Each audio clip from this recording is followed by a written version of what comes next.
Box Income, brought to you by Clive Cable, founder of Influence Intelligence. The right way to write enticing, exciting, entertaining emails that cause people to buy. So why email? Well, I don't know if you know this, but there's a 44-to-1 return on investment. That means for every pound or dollar you spend, you're going to get 44 of those back using email. So where should you start? Well, always start with your reader in mind, or should I say your reader's mind. Give your customer their deepest desire by turning wants into needs. Find out what it is your prospect craves or who they want to become. Now that's a great question. There's a whole book written about that. What does your customer want to become? Discover the closely held beliefs your prospects live by. Now, this tool, which is known as the empathy map, is one of the smartest things you can use to get inside the mind of your prospect, client, customer, or whatever you want to call them. So you get some stick-it notes, 4 different colors, and use them for the 4 you see there around the avatar, and then use 2 at the bottom. So literally, you're going to say, what does she think and feel?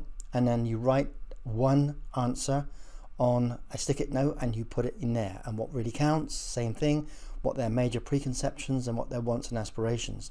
The idea is to go around this in a clockwise fashion and then finish with pain and gain, and you should have this whole thing filled up with stick-it notes, colored stick-it notes. And by the time you've done that, you'll have loads of insights, and you should begin to start understanding your customer at a much deeper level.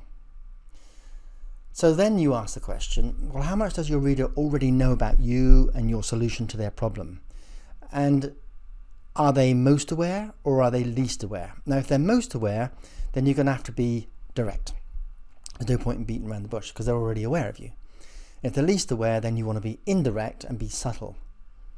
So the most direct, and this is to people that already have bought from you and that are regular clients or customers, you make them an offer or give them an invitation, and it's fairly straightforward.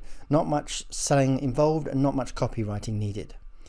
Then you move to a promise. That's if they don't know you all that well. Maybe they bought off you 1 or 2 times, but they know you and they can trust you. So if you're making a promise, they know you're going to keep it.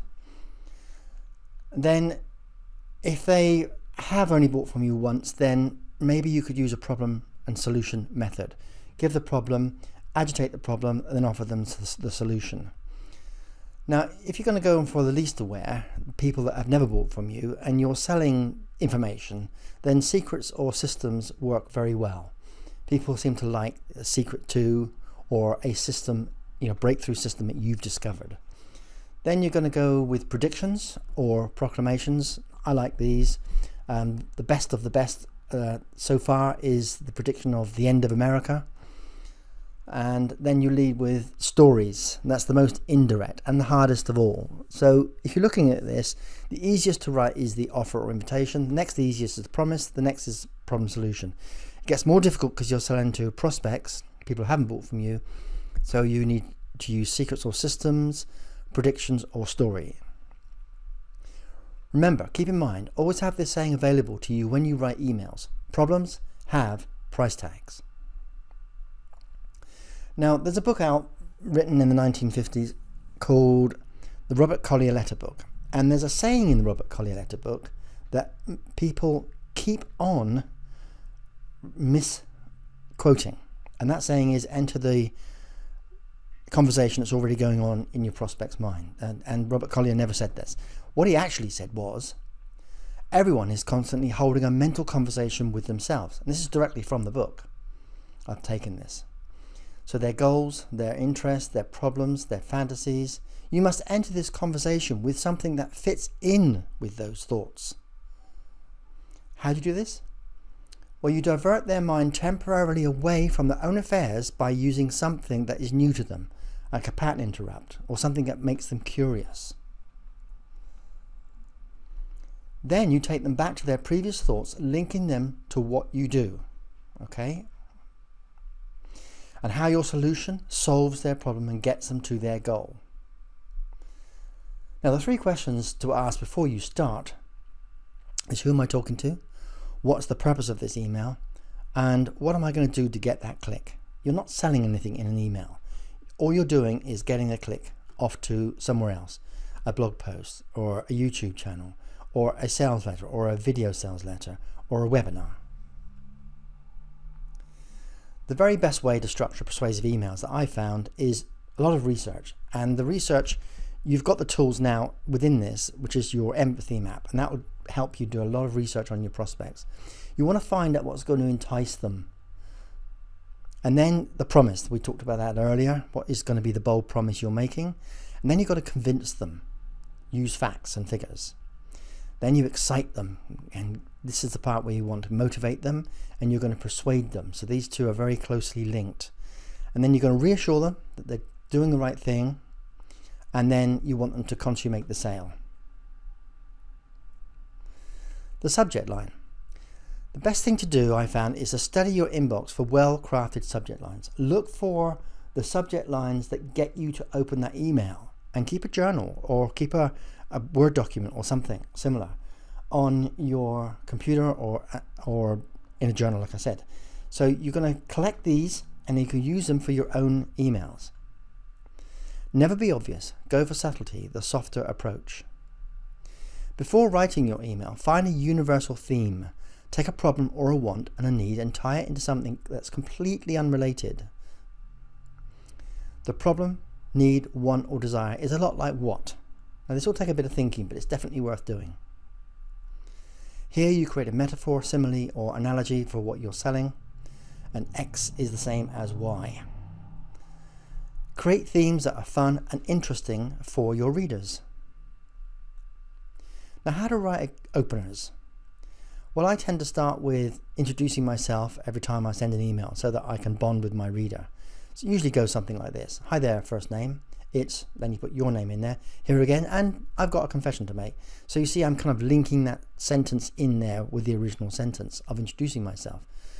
So, hi, first name, it's Clive Cable from Influence Intelligence with a quick question. Now I like the quick question, not just because it's an alliteration, but because a quick question is, that's easy. Okay, what's the question? And people like to be asked questions. Only use their first name once and keep it out of the subject line unless it's relevant. You can use it. I tend not to, but you can use it. Now insert a statement that sets up a story. I can't believe what I just saw, or I'm just cooling down after my last meeting with. Give your reader a glimpse into what's coming next. I still have tears in my eyes after watching this video. Then pull them into the next paragraph and into the next one, and so on. When you get into your story, think about the theme and how it connects to your reader. All great stories have great themes, like Scrooge and Moby Dick, Groundhog Day, The Matrix and Harry Potter, to mention just a few. Now when you tell your story like you're telling it to a best friend. And one way of doing this is you can record the story while talking to a friend, maybe on Skype or Zoom or whatever, and then have it transcribed. Make your story funny or scary, but make it emotional. Every now and again, inject humor with sizzling similes like these. Using hype in emails is about as popular as an incontinent frog in a punch bowl. Or these. I'm not saying he has a bad memory, but I believe he could throw his own surprise party. Trying to be too clever in your emails is as dangerous as juggling chainsaws. Without these email tips, you'll be as well equipped as a pair of monk's underpants. But with these tips, your writing will be as smooth as driving a Rolls-Royce over a sponge cake. Have a point in your story that you're aiming for. That's the point where you transition to the want or need or desire your problem your reader has. So you begin with the end in mind and work your way back from there. This is the easiest way to structure an email. Where to find stories? Tap into your personal life. Your childhood, your children, your marriage, your friends. Stories are everywhere. Your school, college or university. What happened to you this week, say on the way to work? How to make up a story ethically. Use the word imagine. Imagine this. You can now craft any story you want, but remember to tie it into your prospect's want, need or passion. Another way to use a story is a testimonial. Take bits and pieces of a testimonial and write a story around it. This works with weight loss and personal development. Get permission to use testimonials in your email writing. Now here's how to make up a story. I want to tell you a story about Brian. Tell the story showing the before and after of using your product, service, or information. But don't use a personal reference. Brian is a made-up figure, okay? So don't use anybody personally. Now, here is the transition, or otherwise known as the segue. The most important part. Now you're moving into the soft sell. Now you talk about the pain or desire your reader has and how your product provides a solution. Make it seamless and smooth. You know, that reminds me of. That's a bit like what you're going through right now in your business. So it's like what you're going through now in your area of your life. That's the kind of thing, okay? So what you're doing here is you're tying the two things together. Bring up the pain to the surface. And then there's moving away and moving towards. This is where you want to be using moving away. So moving away is when they have a problem that they want to get away from. And moving towards is a solution. Okay, so you're going to use both of these, moving away first, then moving towards the ideal solution for them. Focus only on one want, one need, one desire, and one problem. And then tie it in with the same need or want or desire that's on your sales page, sales letter, VSL, webinar, or whatever, but they have got to be the same. You need to scratch where they itch. Now you're ready to build the desire for the solution. How would you like to be able to? Statements like, wouldn't it be great to? Imagine if there was a way you could. How would you like to be able to? Now you can, because I found a way to do this. Here's good news. I found the answer right here. Turning benefits into money. You gently introduce your product and how it solves their problem. What is the major benefit? You show how your product solves their problem. And have 2 or 3 supporting benefits. Use these 2 words, faster and easier. Then you end with a question. That's where you put your first link. Isn't that what you really want? Wouldn't you want that? Isn't that what you're looking for? So get at least 3 links in every email that you write. So the formula is have a supporting statement, another supporting statement, then ask a question, then put a link. Avoid click here or click on this link, otherwise you'll trigger spam filters. Now you want to repeat the format from before with one extra strategy. Answer the main objection here before they think of it. And you've got to know what that is in advance and come up with a good answer. Supporting statement, ask a different question that gets rid of that objection. And then you have a link. Now here's some advanced concepts. You state the benefit. You're doing this not as you're writing the email, but before you write the email. State the benefit. Then you ask, so what? And then you restate the benefit. Then you answer the so what question with another benefit. And you keep doing this 3 or 4 times. And then you're going to hit the deeper benefits that really connect with your reader. Show how your product will do everything for them. Not only will it do A, but it'll also do B, C, and D. And this is building value. End up with a short statement to get them moving right away. And I like to end with the original theme that you started with, if you're using an analogy or a story. When you wrap it up at the end, everyone likes a happy ending. Now, I also include a PS, and here's why. The PS is your last chance to grab them. Give them something they can have now. Never use the word free, as spam filters will pick them out, and that's game over. And make sure there's a link in the PS. There's a couple of lines about the guarantee from the sales letter. You can put them in the PS. And then, oh, hang on a second, there's just one more thing. So it just makes you think, like, just before I go, I just remembered this one thing. And that's a great way to have a PS. And now you need a powerful statement that tips them over the edge.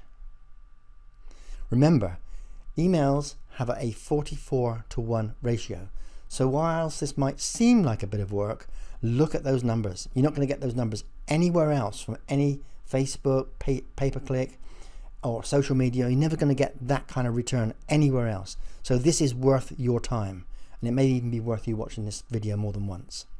So to be an effective email writer, you'll need to master these 3 skills. Find out what excites your reader. Express your ideas clearly and prove what you say beyond any doubt. And focus on one strong, clear idea. This book, Think and Grow Rich, is done so well. It's one clear idea, and it sold over 70 million copies. So putting this system together, how to make every email you send out yield a high return on investment. The vast majority of products sold, they're sold because of the need for love, the fear of shame, the pride of achievement, the drive for recognition, the yearning to feel important, the urge to look attractive, the lust for power, the longing for romance, the need to feel secure, the terror of facing the unknown, the lifelong hunger for self-esteem, and so on.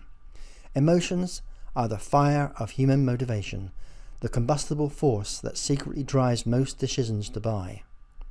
When your marketing harnesses these forces correctly, you will generate explosive increases in response. And that was said by Gary Bencivenga. And before he retired, Gary Bencivenga was known as the best copywriter in the world. So remember, £44 back from every £1 you invest in email marketing. It's a great investment. You can't get that on the stocks or anywhere else. So if you want to see examples of emails where you can see for yourself the ideas shown here in actual emails, with open rates ranging from 19% to 90%, send me an email with the subject line examples to clive@clivecable.com, and you'll soon be feeling like you're sitting in front of the seat of a roller coaster with just your undies on. So that's clive@clivecable.com.